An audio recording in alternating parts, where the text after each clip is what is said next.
이번 주 읊조릴 말씀은 사도행전 10장 15절 말씀입니다. 사도행전 10장 15절 읊조리고 예배로 나가도록 하겠습니다. 두 번째 소리가 있으되 하나님께서 기쁘게 하신 것을 내가 속되다 하지 말라. 두 번째 소리가 있으되 하나님께서 기쁘게 하신 것을 내가 속되다 하지 말라. 두 번째 소리가 있으되 하나님께서 기쁘게 하신 것을 내가 속되다 하지 말라. 두 번째 소리가 있으되 하나님께서 기쁘게 하신 것을 내가 속되다 하지 말라. 두 번째 소리가 있으되 하나님께서 기쁘게 하신 것을 내가 속되다 하지 말라. 두 번째 소리가 있으되 하나님께서 기쁘게 하신 것을 내가 속되다 하지 말라.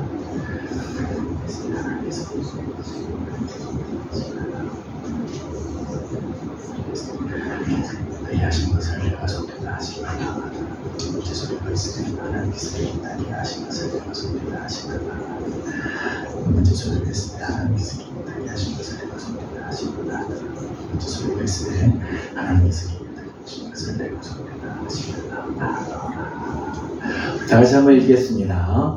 또 두 번째 소리가 있으되 하나님께서 깨끗하게 하신 것을 내가 속되다 하지 말라 하더라. 아멘. 찬송가 412장 우리 같이 보겠습니다. 찬송가 412장입니다.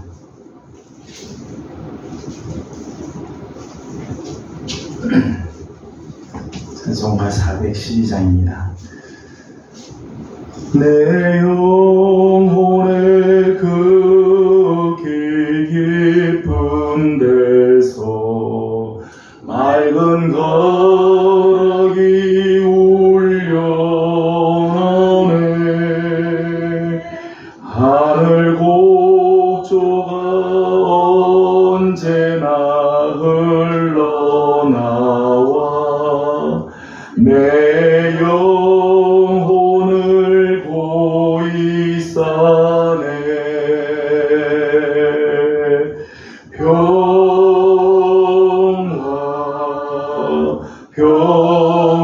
평화로다. 하늘 위에서 내려오네. 그 사랑의 물결이 영원토록 내 영혼을 덮으소서.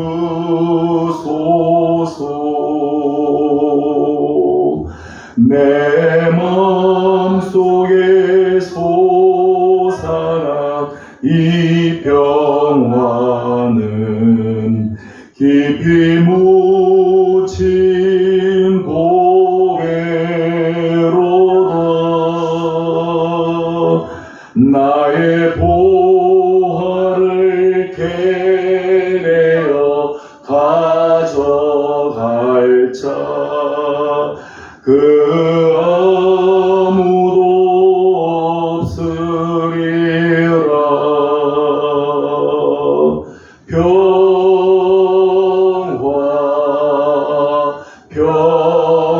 평화로다. 하늘 위에서 내려오네.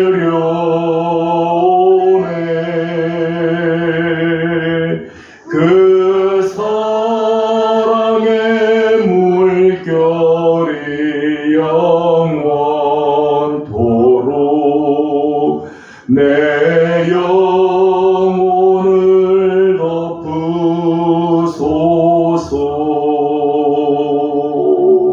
내 영혼의 평화가 넘쳐남은 주의 큰 복을 받음이라. 내가 주야로 주님과 함께 있어 내 영혼이 편히 쉬네.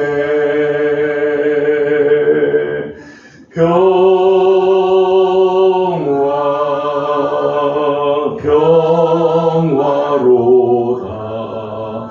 하늘 위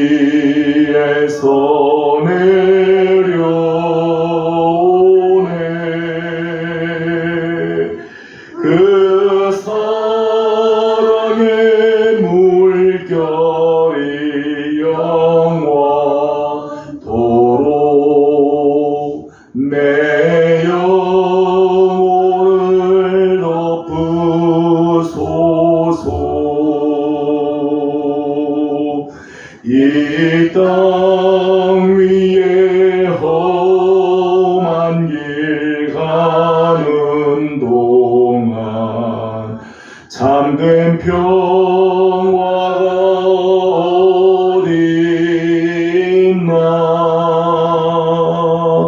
우리 모두 다 예수를 친구 삼아 참 평화를 누리겠네.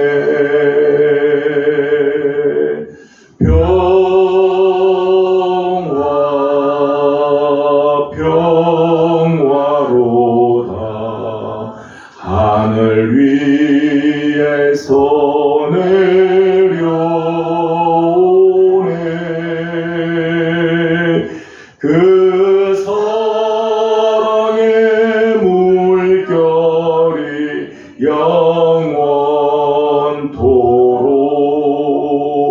내 영혼을 덮으소서.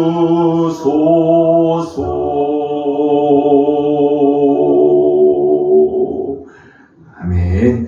찬송가 433장 더 부르겠습니다.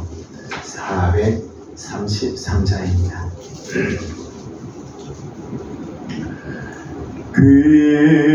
귀하신 주여 날 붙드사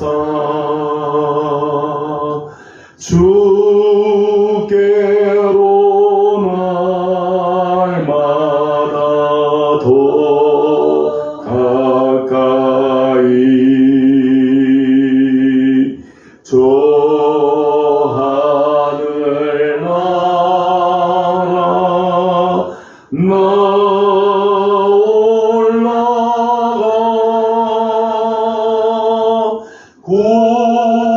구주의 품 안에 늘 안기요. 영생의 복 받기 원합니다.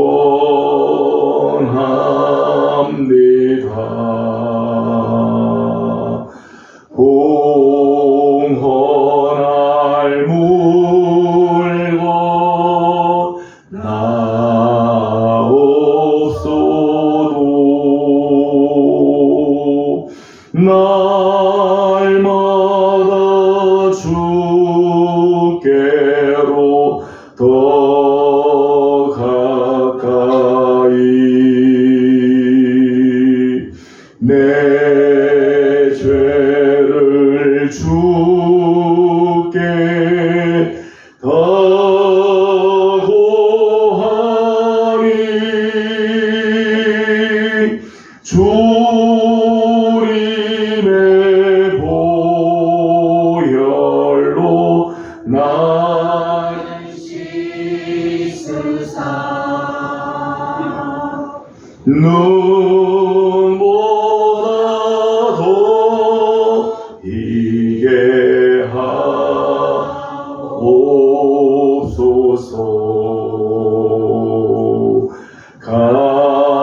간악한 마귀 날 꿰어도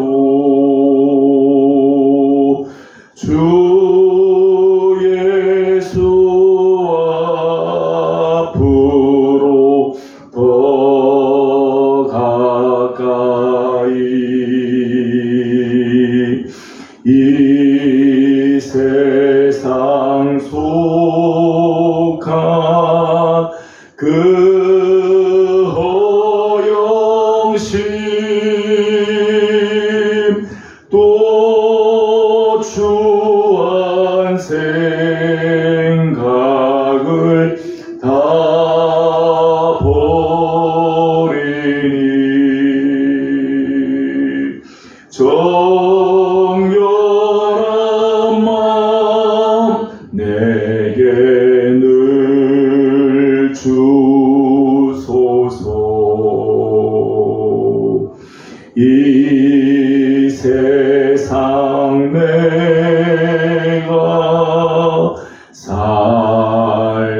시간 우리의 예배를 위해서 함께 기도하도록 할 텐데, 먼저 하나님 우리 안에 있는 모든 더러운 것들, 하나님 앞에 온전하지 못한 것들, 부족하고 때로는 넘어졌던 우리의 심령들 많지만, 하나님 시간 우리 주님의 보혈로 우리를 깨끗하게 씻어주셔서 하나님 기뻐 받으시는 거룩한 산 제물이 되고, 이 시간 하나님의 거룩한 영광을 드러내며 말씀 안에서 새로워지는 귀한 시간 되게 하옵소서. 함께 예배를 위해서 기도하도록 합니다. 다 같이 기도드리겠습니다.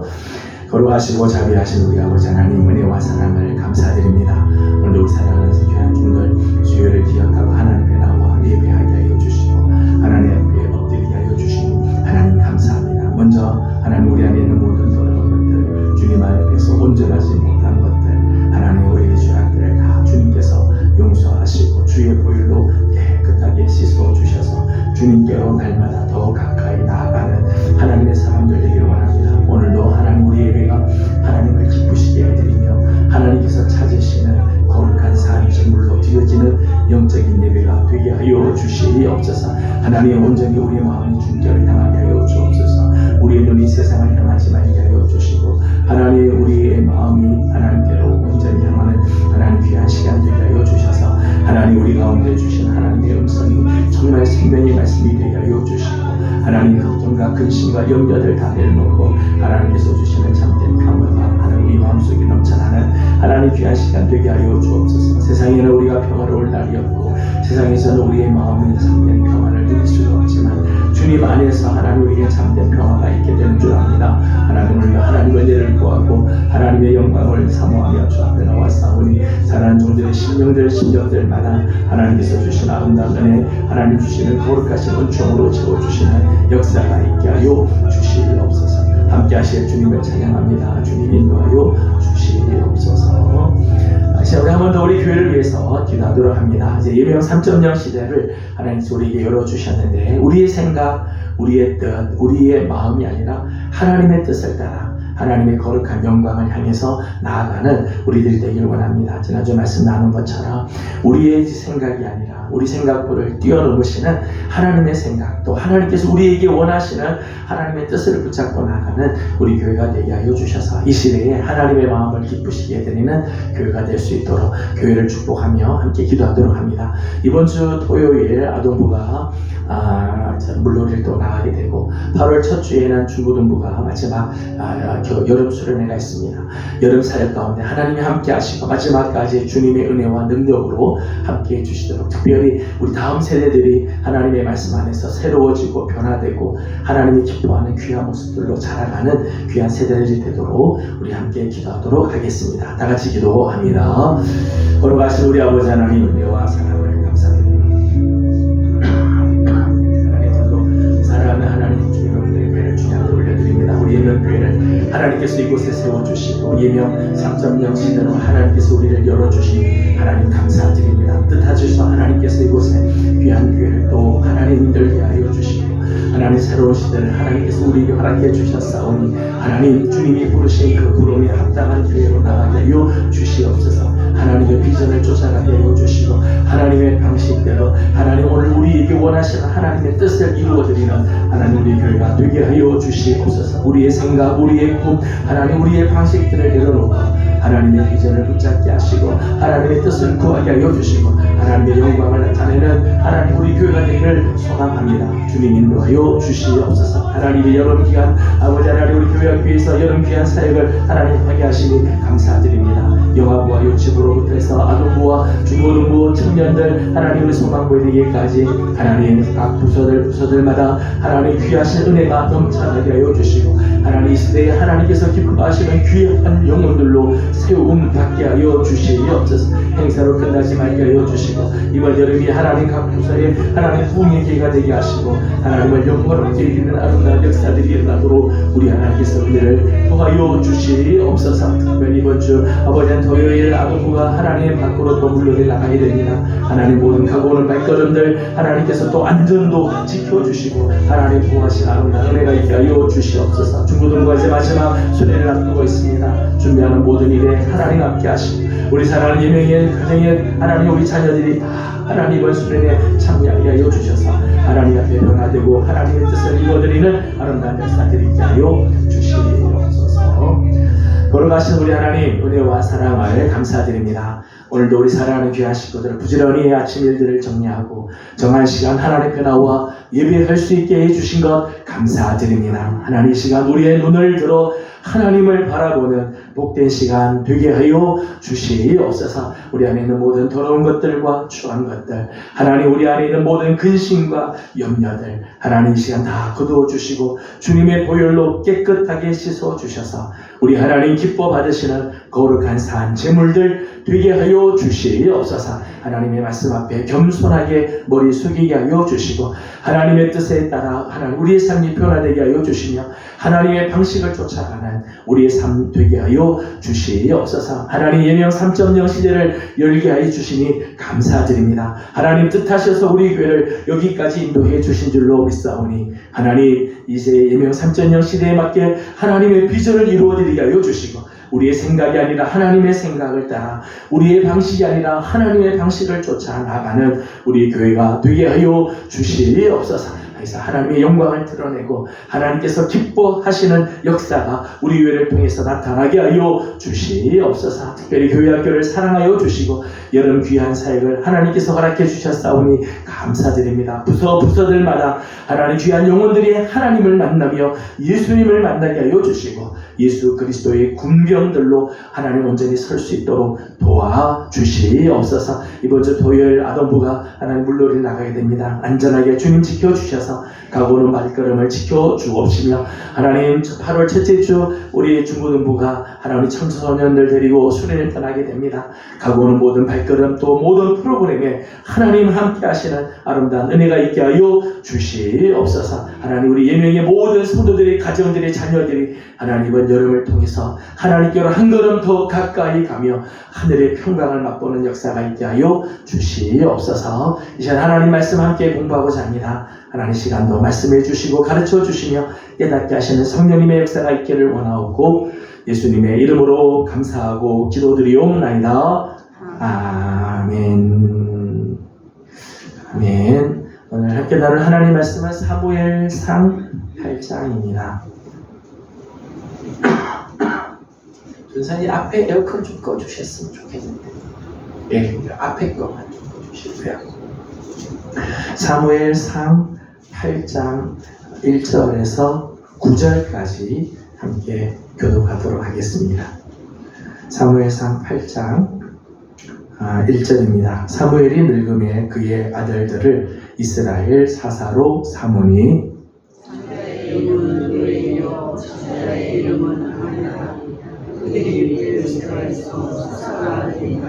그의 아들들이 자기 아버지의 행위를 따르지 아니하고 이익을 따라 뇌물을 받고 판결을 굽게 하니라.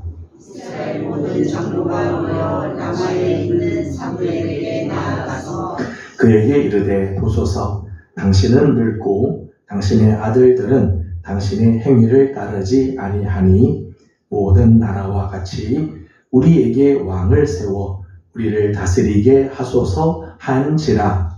우리에게 왕을 주어 우리를 다스리게 하라 하시되 사무엘이 그것을 기뻐하지 아니하여 여호와께 기도하매 여호와께서 사무엘에게 이르시되 백성이 네게 한 말을 다 들어라. 이는 그들이 너를 버림이 아니요 나를 버려 자기들의 왕이 되지 못하게 함이니라. 내가 그들을 애굽에서 인도하여 낸 날부터 오늘까지 그들이 모든 기사로 나를 버리고 다른 신들을 섬기는 같이 내게도 그리하는도다. 같이 공동합니다.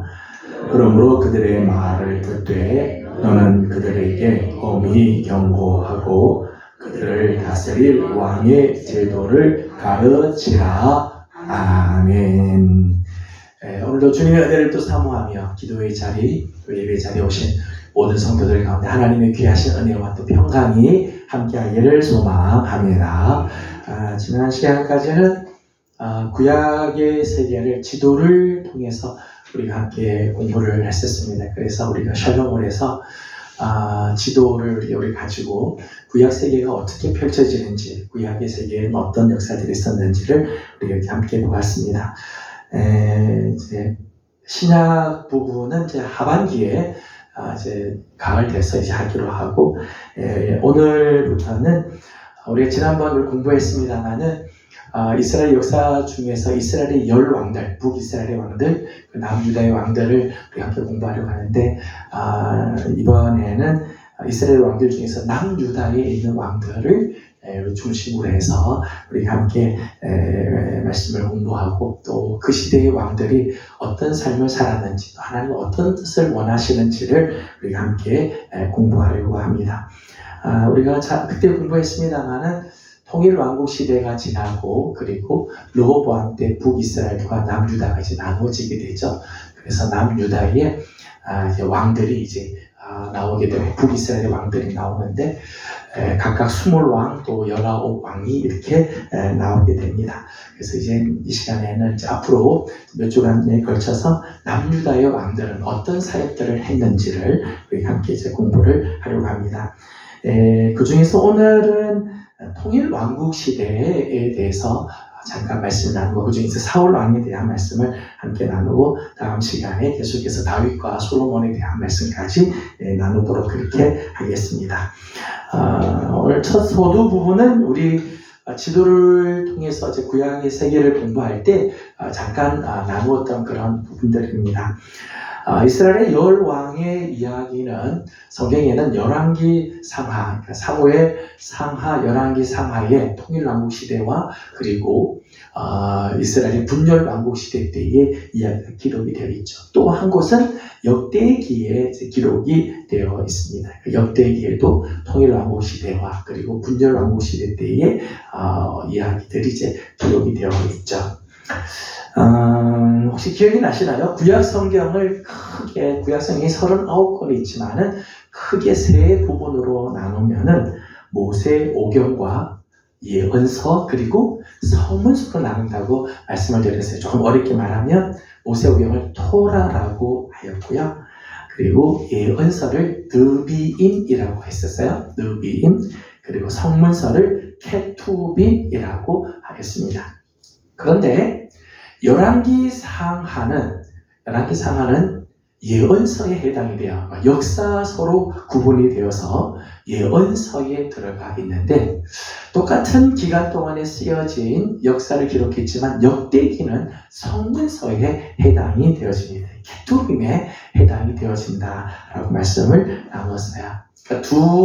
그러니까 두 책이 모두 이스라엘의 분열왕국 시대, 통일왕국과 분열왕국 시대 때의 이야기를 하지만은 관점이 다르다는 거죠. 하나는 예언서로서 이스라엘의 역사를 우리에게 보여주는 예언서로서의 역할을 하고, 하나는 하나님께 대한 신앙의 고백, 하나님께서 어떻게 생각하시는지 하나님의 관점에서 쓴 글이라고 말씀을 드릴 수가 있겠습니다. 가장 큰 차이점은 열왕기는 이스라엘이 분열한 후에 북이스라엘과 남유다 역사를 모두를 다 기록하고 있어요.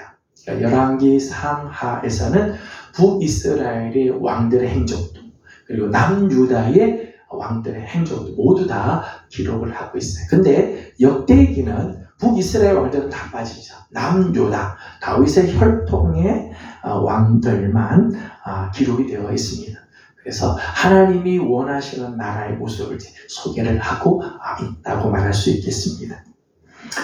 열왕기를 쓴 이유, 열왕기 상하를 기록한 목적이 있습니다. 목적은 이스라엘이 북이스라엘과 남유다가 각각 아수르와 바벨론에서 멸망을 하죠. 멸망을 하고 난 다음에 왜 하나님의 백성이 멸망을 하게 될까? 왜 북이스라엘이 아수르에 멸망을 하고 남유다가 왜 바벨론에게 멸망을 하게 됐을까? 이게 참 이스라엘 백성들에게 질문이죠. 궁금한 거예요. 왜 하나님께서 택하신 백성이 이방 민족에서 멸망을 당하고 이렇게 수치를 당하게 되었는가라고 하는 거죠. 이런 질문으로 쓴 책이 열왕기 상하예요. 그래서 열왕기 상하는 왜 이스라엘이 이렇게 멸망의 길을 가게 되는가? 이유는 한 가지라는 거죠. 이유는 한 가지. 크게는 다윗의 길로 가지 않았기 때문에. 그래서 열왕기 상하는 북이스라엘과 남유다의 삶이 다윗과 같지 않음으로 인해서 이 나라가 멸망하게 되었다라고 하는 관점을 썼어요. 그걸 우리는 신명기 사관이라고 이야기를 해요.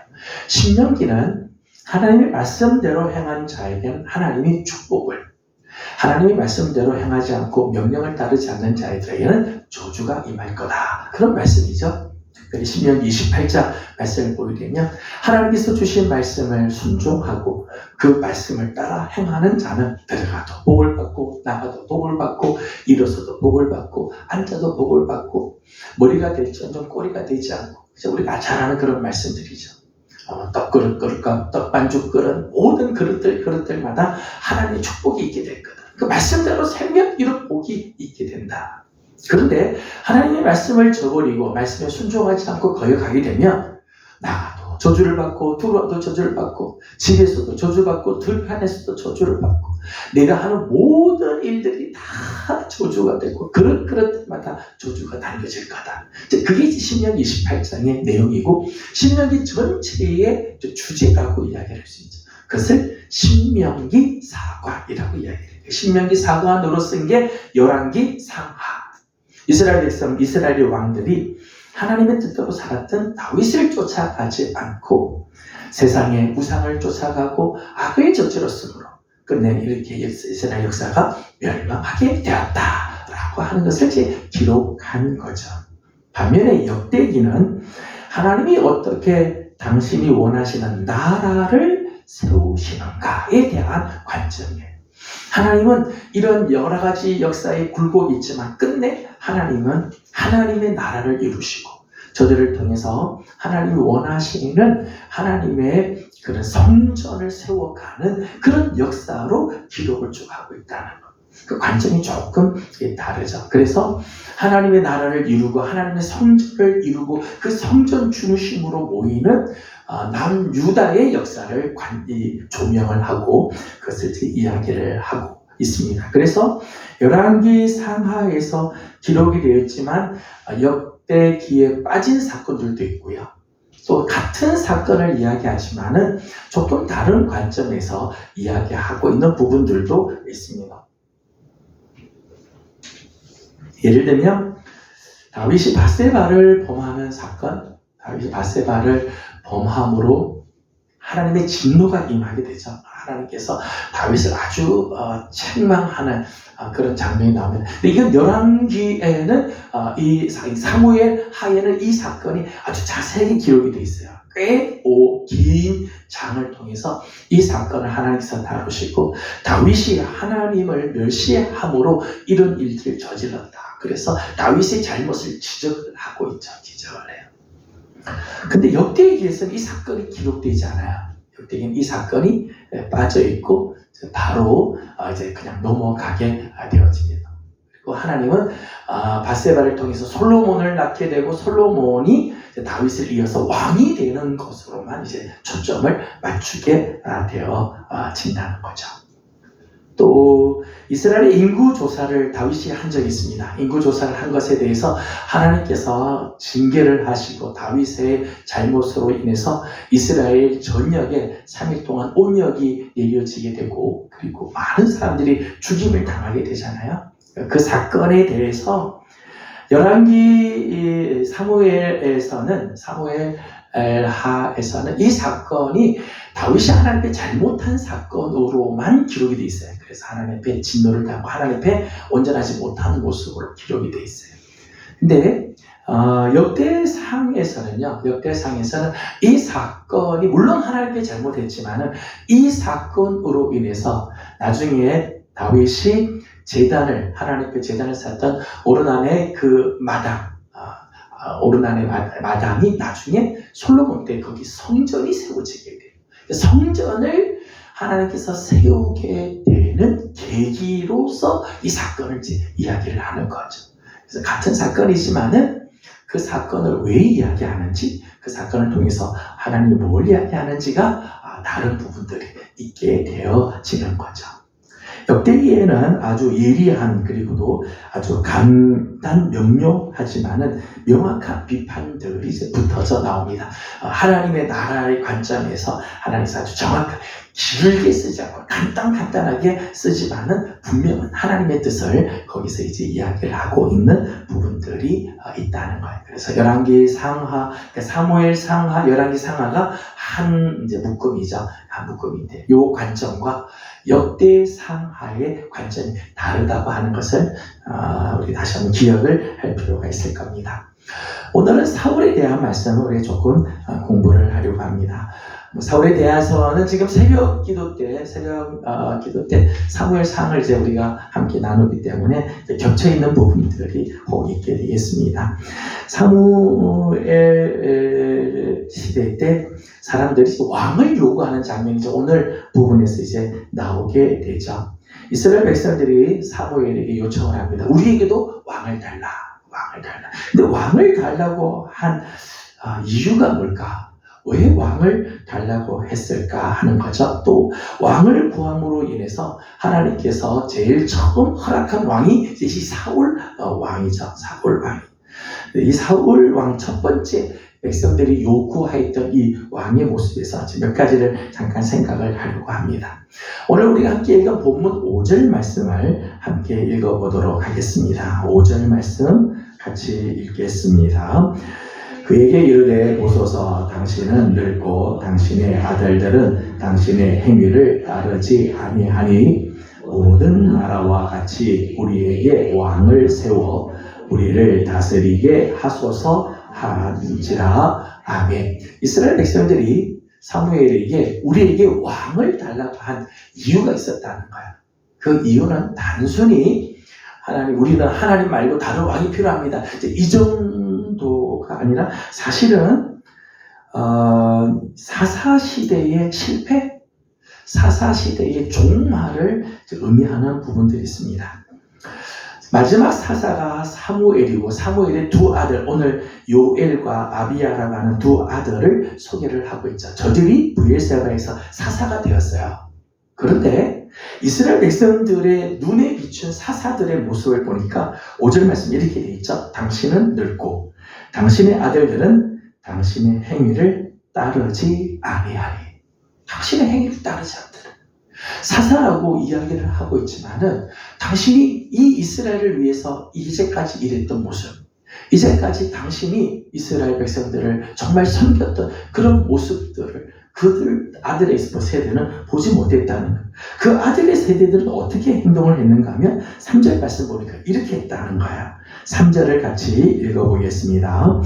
그의 아들들이 자기 아버지의 행위를 따르지 아니하고 이익을 따라 뇌물을 받고 판결을 굳게 하니라. 아멘. 이 두 아들이 아버지의 행위를 따르지 않고 이익을 따라 뇌물을 받았다. 그리고 판결을 굳게 했어요. 사사라고 하는 이 이름은 원래는 재판관이라고 하는 이름이라고 말씀을 드렸죠. 원래가 재판관이라는 뜻입니다. 판결을 해야 되는데 판결을 굳게 해요. 뇌물을 받고. 자기 이익에 따라 뇌물을 받고는 판결을 굳게 했다는 이런 모습을 보면서 이스라엘 백성들이 우리는 사사가 필요하지 않고 차라리 왕이 필요하다라고 이야기를 하게 되는 거죠. 또 사사들을 전쟁이 있게 될 때 하나님께서 사사들을 세워서 전쟁에 나가서 전쟁을 승리하게 되고 그리고 돌아오게 되면 전쟁에 승리하고 돌아오면 사사의 역할들이 이제 끝나게 되고 다시 이스라엘 백성들이 살다가 또 악을 저질러서 이방 민족들이 이제 칭병을 또 사사를 세우고 그렇게 하잖아요. 이스라엘 백성들이 그게 이제 불안한 거죠.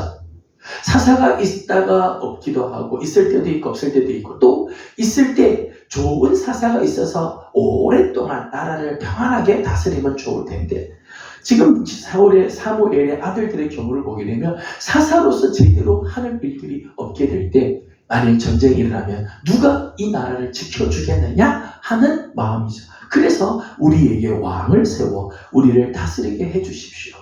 왕이 우리를 지켜주도록 해달라는 거죠. 그런 면에서 달라고 하는 거예요. 20절 말씀을 읽어보도록 하겠습니다. 8장 20절 말씀을 같이 한번 읽어보겠습니다. 우리도 다른 나라들 같이 되어 우리의 왕이 우리를 다스리며 우리의 앞에 나가서 우리의 싸움을 싸워야 할 것이니이다 하는지라. 아멘. 비록 왕이 세워지며 그들이 우리를 다스리고 우리가 그에게 세금을 내야 되는 일이 있지만 왕을 세우게 되면 우리 앞에 나가서 우리의 싸움을 싸우게 될 거다. 우리 앞에 나가서 우리의 싸움을 책임지고 이 일들을 하게 될 거라는 거죠. 그래서 왕을 구하게 되었다는 거예요. 제가 이 왕을 구하는 이스라엘의 모습을 보면서 한 가지 안타까운 것은 하나님의 사역자들이 제대로 사역하지 않으니까 사람들은 왕을 구하게 되는 거죠. 만일 사무엘의 아들들이 사사로서의 삶을 제대로 살았으면 또 사무엘 앞에 있었던 엘리 제사장도 마찬가지죠. 엘리도 사사였는데 그 세대들이 하나님의 말씀대로 하나님의 뜻대로 사명을 제대로 감당했으면 왕을 구하지 않았을 거예요. 근데 맡겨주신 사명을 제대로 감당하지 않으니까 끝내는 왕을 구하는 일들, 사사시대가 실패함으로 인해서 왕의 시대, 왕정의 시대가 시작이 되었다는 것이죠. 오늘 이제 7절 말씀을 보게 되면 저들이 왕을 이렇게 구하지만은 이 왕을 구하게 되는 것은 사실은 이런 의미가 있다는 거예요. 7절 말씀 같이 읽어보겠습니다. 여호와께서 사무엘에게 이르시되 백성이 내게 한 말을 다 들으라. 이는 그들이 너를 버림이 아니요 나를 버려 자기들의 왕이 되지 못하게 함이니라. 아멘. 사실은 이 왕을 원하는 것은 사무엘 당신이 사사로 된 거 우리는 원치 않습니다. 왕이 필요합니다. 사사가 필요하지 않고 왕이 필요합니다 라고 하는 것처럼 보이지만 하나님 말씀하기를 너를 버리는 게 아니라 나를 버려서 자기들의 왕이 되지 못하게 한 거다. 저들이 왕을 구하게 된 것이 겉으로 상황으로는 여러 가지 이유들이 있겠지만 근본적으로는 하나님을 버리고 하나님의 다스림을 받지 않게 되는 결과가 나오게 되었다는 거죠. 그럼에도 불구하고 하나님은 저들의 요구에 따라서 왕을 허락하시게 되죠. 왕을 허락하는데 그 첫 번째 왕이 사울 왕입니다. 첫 번째 왕으로 세운 자에게는 역사적인 의의가 있죠. 이제까지 없던 새로운 시대가 시작이 되고 또 그만큼 그에게는 역사적인 책임이 있게 되죠. 하나님 앞에서 책임이 있게 되는 거예요. 하나님이 원하시는 제도가 아닌 다른 제도를 시작하면서 하나님이 첫 번째 왕으로 세워주었을 때는 역사적인 의의가 있고 그리고 책임이 따르게 되어진다는 거죠. 그런 면에서 사울 왕은 정말 역사적인 의의, 책임이 있고 이 사명을 잘 감당해야 할 사명이 있는 왕이었다는 것입니다. 우리 새벽에 우리가 이 말씀을 이 부분을 나누었는데 사울을 왕으로 확정시키는 과정이 그저 한 번에 되는 게 아니라 세 번의 단계가 거쳐서 세워지게 되는 것을 보게 됩니다. 사무엘 10장으로 넘어가서 10장 1절을 같이 읽어보겠습니다. 사무엘 10장 1절을 같이 읽겠습니다. 이에 사무엘이 기름병을 가져다가 사울의 머리에 붓고 입맞추며 이르되 여호와께서 내게 기름을 부으사 그의 기업의 지도자로 삼지 아니하셨느냐. 아멘. 사무엘이 기름을 준비해서 자기를 찾아온 사울에게 기름을 붓습니다. 기름을 부으면서 여호와께서 내게 기름을 부으사 그의 기업의 지도자로 삼았다. 그렇게 하죠. 이스라엘의 지도자로 하나님 삼았다. 왕으로 하나님께서 세우셨다는 거죠. 그러니까 하나님의 선택이 있죠. 하나님의 선택해서 선택한 자에게 기름을 부으셨다는 거예요. 10장 20절과 21절을 읽어보도록 하겠습니다. 10장 20절, 21절 같이 봅니다.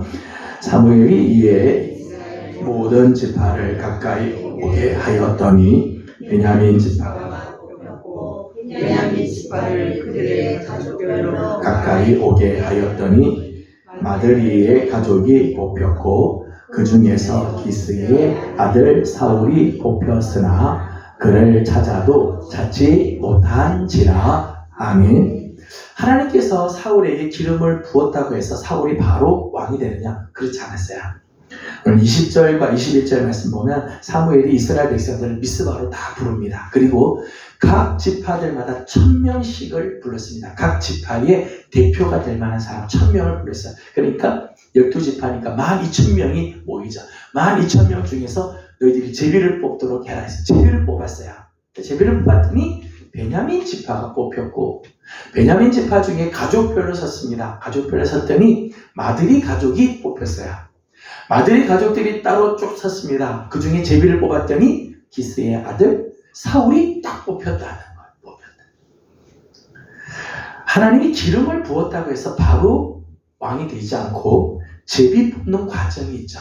이스라엘 백성들이 전체가 다 보는 앞에서 자, 너희들이 한번 제비를 뽑아봐라 하고 제비를 뽑았는데 정말 하나님이 기름 부으셨던 그 사람이 제비가 딱 뽑히게 되었어요. 그래서 사울이 이스라엘 백성들 앞에 공식적으로 왕으로, 제비 뽑힌 왕으로 세워지게 되어지죠. 그러니까 하나는 하나님의 기름 부으심이 있고, 그 다음 두 번째는 제비 뽑혀서 공식적으로 왕으로 올라가게 되었다는 거예요.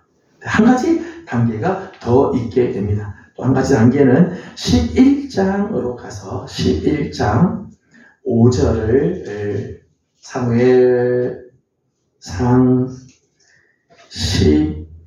11장 5절이 11장 5절이 11장 죄송합니다. 11장 15절이죠. 11장 15절을 같이 읽어보겠습니다. 11장 15절을 같이 읽습니다.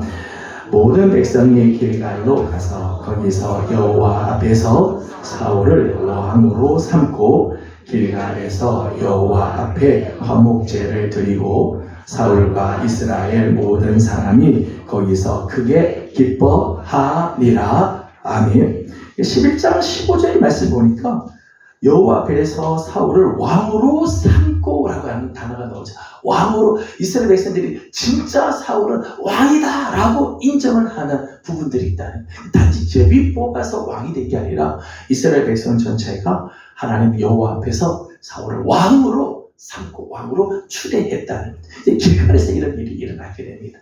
근데 이 일 전에 어떤 일이 있었는가 하면 야베스 길르앗 또는 길르앗 야베스라고 하는 곳에 암몬 자손의 나하스가 침입해 들어오게 돼요. 그래서 길르앗 야베스 사람들이 정말 저들이 나하스에게 이제 잡혀가게 되는, 뿐만 아니라 오른 눈을 다 뽑힐 정도가 되는 그런 아주 수치를 당하게 되는 그런 이런 일들이 일어나게 돼요. 그래서 이 사울에게 기별을 보냅니다. 기별을 보내서 우리를 구해달라. 그러자 사울이 베색이라고 하는 곳에서 북이스라엘 사람들, 남유다 사람들 다 모았습니다. 모아서 군대를 모으고 암몬을 쳤어요. 나하스를 쳐서 나하스를 몰아내고 길르앗 야베스를 구원해내게 됩니다. 그때 사람들이 알게 됐습니다. 야, 우리가 제비를 뽑았는데 제비를 뽑은 그 사울이 정말 왕이구나. 어려운 이 길르앗 야베스 사람들을 구원해내고 이스라엘을 이 암몬의 손에서 건져주니 정말 왕이구나. 그래서 다시 길갈로 내려와서 길갈에서 왕으로 세우고 추대하는 일들이 일어나게 되었다는 거예요. 그래서 이거 보면 사울이 왕으로 되는 과정을 보면 첫 번째는 하나님의 선택이 있어서 기름 부음이 있고요. 두 번째는 백성들 사이에서 제비를 뽑아서 이스라엘 백성들에게 공식적으로 나타나게 되고, 세 번째는 능력으로 그것을 인정받게 되죠. 왕으로서 인정을 받게 됩니다. 왕의 자리는 그냥 앉는 자리가 아니라 정말 왕으로서의 실력, 왕으로서의 맞는 능력들을 갖추게 되므로 이스라엘 백성들이 사울을 왕으로 정말 받아들이게 되어졌다는 거죠. 오늘 우리도 마찬가지죠. 우리가 하나님께 부름을 받았습니다. 또 하나님께 사역자로 하나님께서 우리를 다 부르셨어요. 하나님께서 택하셔서 우리에게 기름을 부으시죠. 또 우리 장로님, 안수 집사님, 권사님, 항존직은 제비를 뽑습니다. 투표를 하잖아요. 근데 투표를 했는데 장로님은 3분의 2, 그리고 안수 집사, 권사님은 과반수의 찬성을. 이게 사실 쉬운 게 아니죠. 사실 쉬운 게 아니에요. 근데 그런 과정을 통해서 우리가 안수를 받게 되고, 그리고 우리가 이제 직분을 받게 되죠. 근데 거기서 끝나는 게 아니라 그 자리에 맞는 능력을 하나님께서 부어주시는 거예요. 그 자리에 맞게끔 하나님이 세워주시고 또 그 자리에 맞는 능력을 우리가 부음받아야 돼요. 그저 자리만 앉는 게 아니라 이제 직분만 갖는 게 아니라 직분에 맞는 능력을 우리가 하나님께 구하고 그 능력이 갖추어져야 되는 거죠. 그래서 목사는 목사의 살 능력을, 장로님은 장로님, 권사님은 권사님, 안수집사님은 안수집사님대로 그 직분에 맞는 그 능력을 부음받아서 그를 감당해야 한다는 거예요. 근데 하나님께서 이렇게 사울을 왕으로 세우는 과정을 보게 되면 하나님께서는 기름 부으신 자가 세워지도록 하나님께서 섭리를 하고 계시죠. 제비를 뽑은 자에게 하나님이 기름 부으신 게 아니고요. 전쟁에서 승리하고 나니까 하나님이 야 그래 사울이 왕이 될 만하다. 나중에 기름을 부은 게 아니라 기름 부음 받은 자가 제비 뽑히게도 되고 기름 부음 받은 자가 백성들 앞에 인정을 받게 되어지기도 되죠. 이 순서가 이렇게 돼요. 하나님이 택한 자가 세워지게 되는 거지 사람이 인정한 자를 하나님이 나중에 기름 부은 게 아니라고 하는 이스라엘의 왕의 굉장히 중요한 특징이라고 말할 수 있죠. 하나님의 부르심의 특징, 하나님은 부르신 자에게 능력을 주시고 세우신 자에게 능력을 주어 그 사명을 감당하게 하신다는 거예요. 근데 사울이 맨 처음 왕이 될 때는 굉장히 겸손했죠. 좀 전에 우리가 함께 읽은 말씀을 보게 되면 사울이 제비를 뽑혔을 때 사람들이 사울을 찾는데 찾지 못하였다 그랬어요. 진짜 사이에 숨어 있었죠. 나 같은 사람이 어떻게 왕이 될 수 있는가?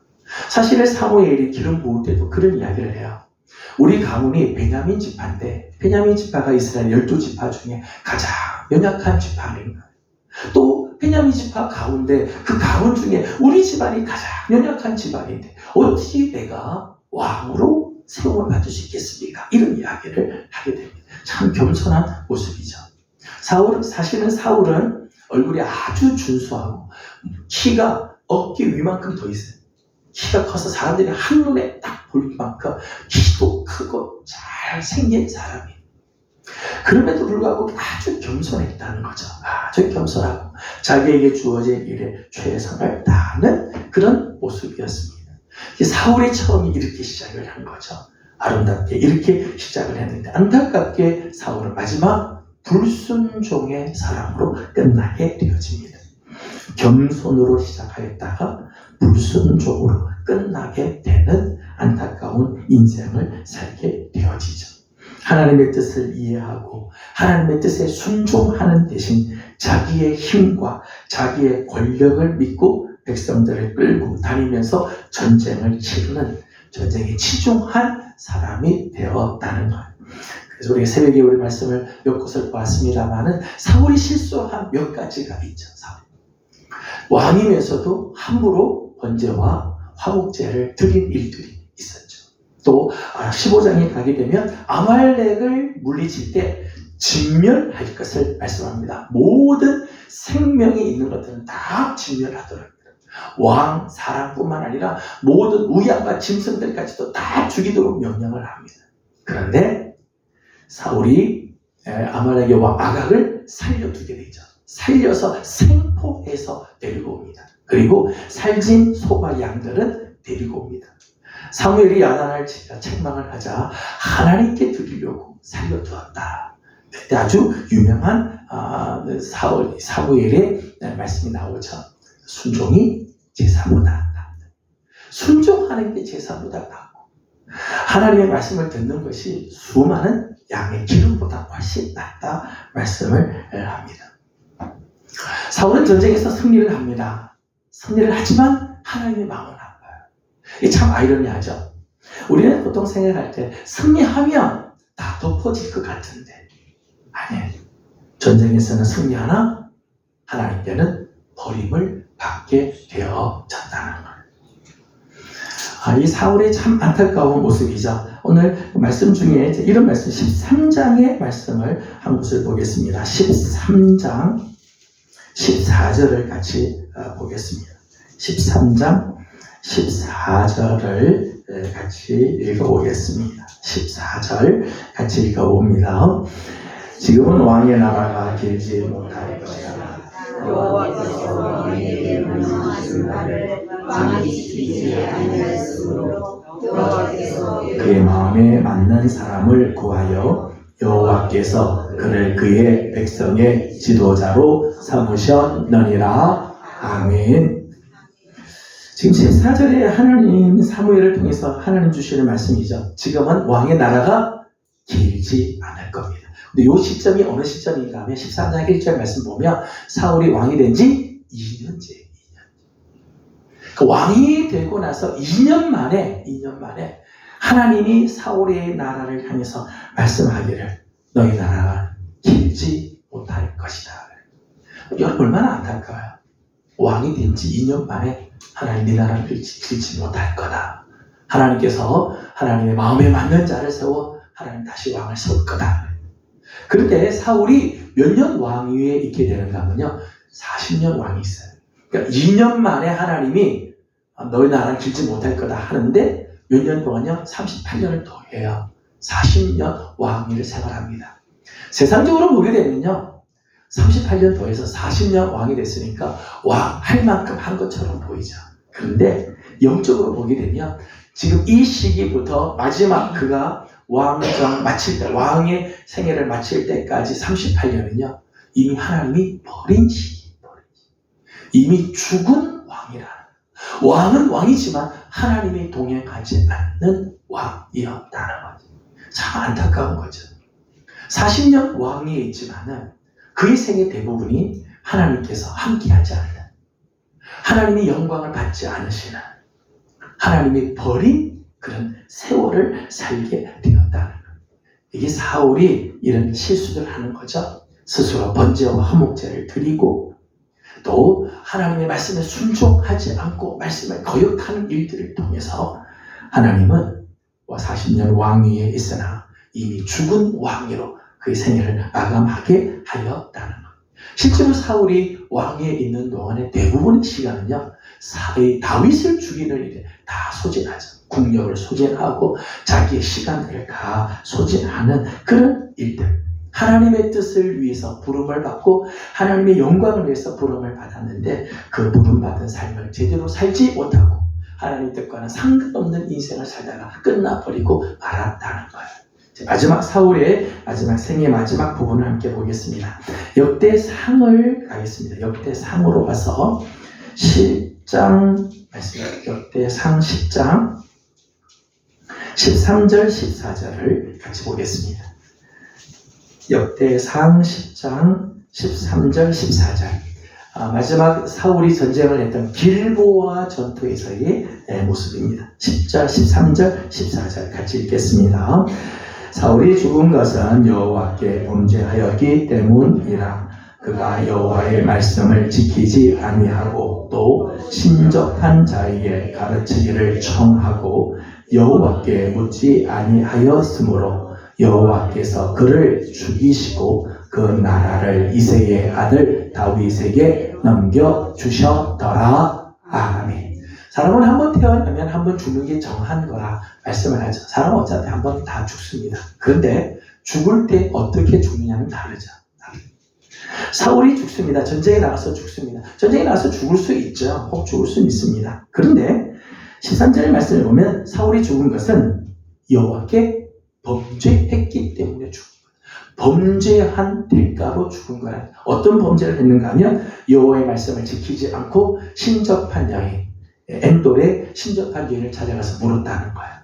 여호와 하나님께 묻지 않고 하나님의 말씀을 따라 순종하는 삶을 살지 않고 신접한 자를 찾아가서 가르침을 전하고 끝내는 하나님의 말씀을 듣지 않고 지키지 않았다는 거예요. 이 죄 때문에 14절 말씀 표현해 보니까 이렇게 했어요. 여호와께 묻지 아니하였으므로 여호와께서 그를 죽이시고. 전쟁에서 우인이 죽은 게 아니에요. 전쟁에서 죽은 게 아니라 하나님께서 전쟁터로 몰아내시고 거기서 그를 죽이셨네. 하나님께서 더 이상 그를 이 땅에 남겨둘 이유가 없다. 그래서 죽이셨다. 40년 왕위를 지낸 거는 40년 동안 왔지만은 마지막은 하나님께서 그를 죽이심으로 왕위가 끝나버리고 말았다는 거죠. 역대기의 증언입니다. 역대기가 사울의 생애를 한마디로 딱 정리하기를 이렇게 정리를 한 거예요. 여호와의 말씀을 듣지 않았으므로 하나님이 그를 죽이셨다. 역대기의 해석이죠. 해석. 참 이제 두려운 그런 부분들입니다. 우리도 언젠가는 세상을 이제 마감할 때가 올 겁니다. 예외 없이 다 마감을 하죠. 근데 마지막이 정말 하나님께서 기뻐하셔서 하나님이 부르신 그런 생애로 마감을 하는 사람이 있고요. 하나님께서 이 땅에 도저히 더 두었다가는 안 되겠다 해서 하나님이 죽이시는 경우들도 있을 수 있다는 거예요.